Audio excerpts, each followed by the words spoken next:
ఉమ్మడి నెల్లూరు జిల్లా గూడూరు పట్టణంలోని మండల ప్రజా పరిషత్ కార్యాలయంలో ఎమ్మెల్యే పాసిన్ సునీల్ కుమార్ ఆధ్వర్యంలో ప్రజా దర్బార్ కార్యక్రమం జరిగింది. నూతనంగా ఏర్పాటు చేసిన నియోజకవర్గ విజన్ యాక్షన్ ప్లాన్ యూనిట్ కార్యాలయాన్ని ఆయన ప్రారంభించారు. అంతకుముందు ఎమ్మెల్యేకు పూర్ణ కుంభంతో ఘన స్వాగతం పలికారు. వివిధ గ్రామాల నుండి వచ్చిన ప్రజల నుండి ఎమ్మెల్యే వినతులు స్వీకరించారు. వారి సమస్యలు ఆలకించారు.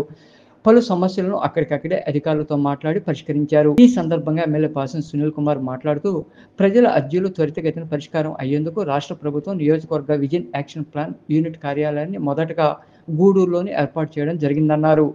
అర్జీలను సంబంధిత అధికారులు త్వరితగతిన పరిష్కారమయ్యేలా చూడాలని, రెవెన్యూ శాఖలో ఎక్కువ సమస్యలు వస్తున్నాయని తెలిపారు. ప్రజల అర్జీలను ఆన్లైన్ ద్వారా సీఎం డాష్ బోర్డుకు పంపించడం జరుగుతుందని వెల్లడించారు. ప్రభుత్వ భూములను కొంతమంది ఆక్రమణలకు గురి చేస్తున్నారని, అధికారులు ఇటువంటి జరగకుండా చర్యలు తీసుకోవాలని సూచించారు. ఒకసారి మీకు కూడా ప్రశ్న చెప్పాల్సిన అవసరం ఉంది. ముఖ్యమంత్రి గారు P4 అనేటువంటి కార్యక్రమాన్ని తీసుకున్నారు. దీనిలో భాగంగా ఏ నియోజకవర్గాల్లో ఉన్నటువంటి దాతలు కానివ్వండి, లేకపోతే పారిశ్రామికవేత్తలు కానివ్వండి, స్వచ్ఛంద సేవా సంస్థలు ఉన్నటువంటి వాళ్ళు కానివ్వండి, అన్ని డిపార్ట్మెంట్ వాళ్ళు కానివ్వండి, ఎవరైతే పేదవాళ్ళు ఉంటారో వాళ్ళని దత్తత తీసుకొని వాళ్ళకి సంబంధించినటువంటి ఏం అవసరమో అవన్నీ కూడా ఇచ్చేదానికి P4 అనేటువంటి కార్యక్రమాన్ని పెట్టి దాని ద్వారా వాళ్ళకి ఏం అవసరం ఇచ్చేటువంటి కార్యక్రమాన్ని పెట్టారు. దాంతోపాటు ప్రజా విజ్ఞప్తుల దినం అధికారులందరినీ పిలిచారు. ఇప్పటికే చాలా పెట్టా పార్టీ ఆఫీస్లో, కానీ సమస్యలు అనేటివి మేము ఇచ్చిన దాంట్లో ఒక 10% తప్ప 90% సమస్యలు కూడా పరిష్కారం కాల. వాస్తవాలు మాడుకున్న అధికారులు కూడా తెలియజేస్తున్నాం. దయచేసి ఇక్కడికి వచ్చే అర్జీ మీద ఏ సంబంధిత అధికారులకి మేము అర్జీ పంపిస్తాం.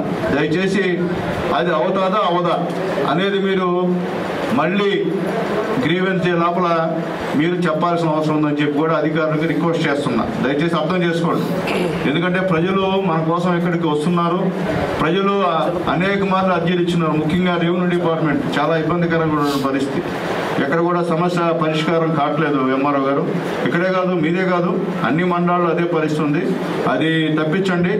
యాక్టివ్గా ఎంఆర్ఓలు కింద సిబ్బందికి మీరు సూచనలు ఇవ్వాలా. ఎందుకంటే మీ మాటల కింద సిబ్బంది వినే పరిస్థితి లేరు. అట్లుండే కష్టం. నాయకుడు అనేవాడు మీ నాయకత్వం జరుగుతున్నప్పుడు, మీ నాయకత్వంలో మీరు ఎంఆర్ఓ ఉన్నప్పుడు మీ కింద ఆర్ఐలు, సర్వేయర్లు, అదే విఆర్ఓలు మీ మాట వినకుండా పోతే మీరేం ప్రజలకి ఏం సమాధానం చెప్పలేరు, న్యాయం చేసే పరిస్థితి మీదైతే కాదు. కాబట్టి దయచేసి మీరైతే మాత్రం ఈ ప్రజా విజ్ఞప్తుల దినంలో వచ్చే అర్జీల పైన ఖచ్చితంగా స్పందించాల్సిన అవసరం ఉంది. నేను మళ్ళీ చెప్తున్నాను, మీరు చేయకపోతే మాత్రం ఖచ్చితంగా నేనే గవర్నమెంట్కి ఫిర్యాదు చేస్తాను, కలెక్టర్ గారికి. ఎందుకంటే ఇది P4 అనేది చాలా ముఖ్యం. అలాగే అర్జీదారులు ఇక్కడికి మన దగ్గరికి వస్తారు. ఎందుకంటే ఖచ్చితంగా వాళ్ళకి ఏదో ఒకటి అది అవుతాదే అవదా అది చెప్పండి. ఊరికే మీరు ఊరికి 10 సార్లు 20 సార్లు ఒక అర్జీ 10-15 సార్లు ఉంటాయి మీ దగ్గర. నా గ్రీవెన్స్లో వచ్చిన అర్జీలు కూడా ఎన్ని ఉంటాయి ఒకసారి చూసుకోండి. ఇప్పుడు ఖచ్చితంగా ఏ అర్జీ వచ్చినా మా వినయ్ సీఎం డాష్ బోర్డులో అన్నీ కూడా ఎక్కించేస్తారు. ఇక్కడ మీరు మా దగ్గర నుంచి ఏదో ఒకటి చెప్పినా అక్కడి నుంచి మళ్ళీ మీరు సమాధానం చెప్పాలా. అది అర్థం చేసుకోండి. ప్రతి ఒక్క అర్జీ సీఎం డాష్ బోర్డు వెళ్తుంది. ఖచ్చితంగా నేను దాన్ని ఫాలోఅప్ చేసుకోలేకపోయినా మా వినయ్, మా 5 మంది సిబ్బంది ఉన్నారు, వాళ్ళందరూ కూడా మీతో ఫాలోఅప్ చేసుకుంటారు. కాబట్టి దానిపైన ఏదో ఒకటి ఖచ్చితంగా ఆన్సర్ అయితే రావాల్సిన అవసరం ఉంది. ఎందుకంటే మీ అందరికీ రిక్వెస్ట్ చేసి చెప్తున్నా, చేతి నమస్కారాలు తెలియజేస్తున్నా. ఇది ఎస్సీ కాన్స్టిట్యున్సీ. ఇక్కడ అంతా పేదవాళ్ళు ఉన్నాం.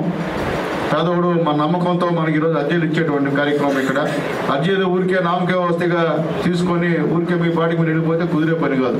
ఖచ్చితంగా అది అయితే అవద్దని చెప్పండి. అవ్వకపోతే అవ్వదు సార్, ఇది రూల్ ప్రకారం లేదు సార్ అని చెప్పండి. లేకపోతే వాళ్ళ స్థలం వాళ్ళది కాకపోతే వేరే స్థలం కోసం వచ్చేస్తారని చెప్పండి. నాకు మీరు చెప్పకుండా అది కాదు సార్, మీతో పర్సనల్గా నాతో పర్సనల్గా మాట్లాడలేదు. మీరు చట్టం ఎట్టుందో మీ రికార్డులో ఏ విధంగా ఉందో ఆ విధంగా చేయమని చెప్పి మనల్ని రిక్వెస్ట్ చేస్తున్నాం. అట్లాగే గతంలో మొత్తం రెవెన్యూ వ్యవస్థలో చాలా ఫైల్స్ తారుమారైనాయి. అది కూడా ఒకసారి తీసుకొని చూడండి.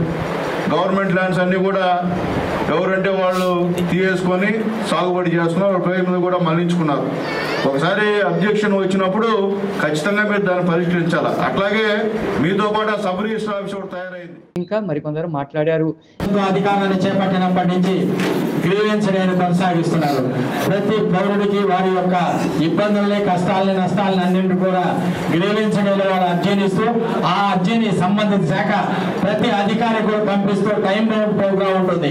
ఈ గ్రీవెన్స్ డేలో మనం ఇచ్చిన అర్జీని ఎన్ని రోజుల్లో ఏ విధంగా పరిష్కరించాలా అనే విధానాన్ని ప్రభుత్వం కూడా మీకు అందరికీ కూడా గైడ్ లైన్స్ పంపించిందనే విషయాన్ని తెలియజేస్తూ ఈ గ్రీవెన్స్ లో శాసనసభ్యుల గారి ద్వారా వచ్చిన అర్జీలన్నీ కూడా సంబంధిత శాఖల అధికారులకు పంపడం జరుగుతుంది.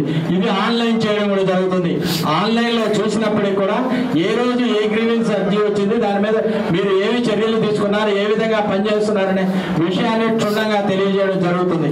గ్రీవెన్స్ డే ప్రజల పార్టీ వరం. ఇది ప్రతి పౌరుడు తన యొక్క కష్టాలని, నష్టాలని, ఇబ్బందుల్ని అన్ని తెలియజేసుకునే దానికి ఇది ఒక మంచి అవకాశం.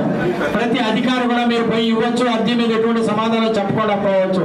ఈ గ్రీవెన్స్ లో ఇచ్చిన అర్జీకి ఒక నెంబర్ అంటూ ఉంటుంది. ఆ నెంబర్ ప్రకారం ఆన్లైన్ లో వెళ్ళడం జరుగుతుంది. ఆన్లైన్ లో కూడా సంబంధిత అధికారికి వెళ్ళడం జరుగుతుంది. కానీ ఇది అధికారుల యొక్క పూర్తి బాధ్యత కూడా ఉంటుంది. ప్రజలకు భరోసా ఇస్తున్న ఏకైక ప్రభుత్వం కూటమి ప్రభుత్వం. మన స్థానిక శాసనసభ్యులు పాసం సునీల్ కుమార్ గారిని అందరూ తెలుసుకోవాల్సిన బాధ్యత ప్రతి పౌరుడి మీద ఉన్న విషయాన్ని నేను గుర్తు చేస్తున్నాను. ఈ విధంగా ప్రభుత్వం మీకోసం ఉంది. మీరు ఆ ప్రభుత్వానికి చేయి తీయాలా, ముందుకు నడిపించాలా అని ఆశిస్తూ ఇంతటితో మన ముఖ్యమంత్రి చంద్రబాబు నాయుడు గారు కాన్స్టిట్యుయెన్సీ విజన్ డెవలప్మెంట్ పెట్టాలా, మన ప్రతి నియోజకవర్గంలో డెవలప్మెంట్ యాక్టివిటీస్ ఉండాలనే ఉద్దేశంతో ప్లస్ ప్రజలకు కూడా చేరువుగా ఉండాలనే ఉద్దేశంతో ఈరోజు మన శాసనసభ్యులు గారు మా ప్రతి నియోజకవర్గంలో కూడా ఎమ్మెల్యే క్యాంప్ ఆఫీసు పెట్టడం జరిగింది. దానిలో భాగంగా వారానికి 2-3 రోజులు ఈ క్యాంప్ ఆఫీసులో మన శాసనసభ్యులు గారు ఉంటారు. ఇక్కడ ఎవరైనా సమస్యలు ఉంటే వచ్చి అర్జీలు ఇస్తే వాటిని అప్పటికప్పటికే పరిష్కారం చేసేదానికి ఒక 5 మందిని స్టాఫ్ను కూడా ఇక్కడ పెట్టడం జరిగింది. దీనిలో భాగంగా ప్రతి ఒక్కరూ కూడా అర్జీదారులందరూ కూడా అర్జీలు ఇచ్చి పనులు చేయించుకొనేసేసి మన శాసనసభ్యుల గారికి మంచి పేరు తీసుకురావాలని మిమ్మల్ని అందరూ కూడా కోరుకుంటూ నేను సెలవు తీసుకుంటాను.